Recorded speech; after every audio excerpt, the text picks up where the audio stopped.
VVPAT slip ఓటర్లకు ఇస్తే ఏమైతుంది? ఓటర్ ప్రైవసీ ఏమైనా దెబ్బతింటదా? ఎన్నికల కమిషన్ను ప్రశ్నించిన సుప్రీంకోర్టు స్లిప్ను బయటకు ఇవ్వడం రిస్క్ అన్న ఈసీ. వీవీప్యాట్లోనే చూసుకుంటే బెటర్ అని సూచన. ఎన్నికలు పారదర్శకంగా నిర్వహిస్తామని వెల్లడి.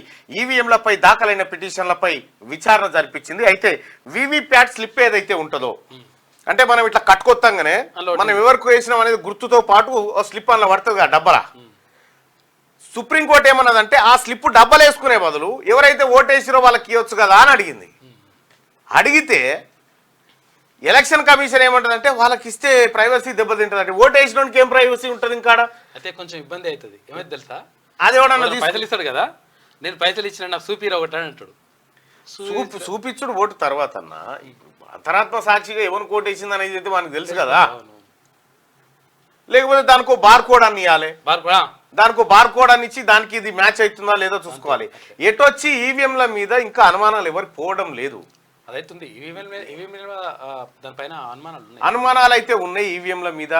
ఈవీఎంలను హ్యాక్ చేస్తారని, ఈవీఎంలు అంత గందరగోళం ఉంటాయి అనేది అయితే ఒక నడిచేది కాబట్టి చర్చ మాత్రం అయితే జరుగుతూ ఉంది. అది ఏందో మరిగా చూడాలి. అయితే వీవీప్యాట్లోనే చూసుకుంటే బెటర్ అని సూచన. ఎన్నికలు పారదర్శకంగా నిర్వహిస్తామని వెల్లడి. ఈవీఎంలపై దాఖలైన పిటిషన్లపై విచారణ. ఇగో ఒక పని చేయరు ఎలక్షన్ కమిషన్, సింపుల్ గా ఒకటేమొద్దు, వీవీప్యాట్ లెక్క పెట్టరు, మొత్తం వీవీప్యాట్లో లెక్క పెట్టరు.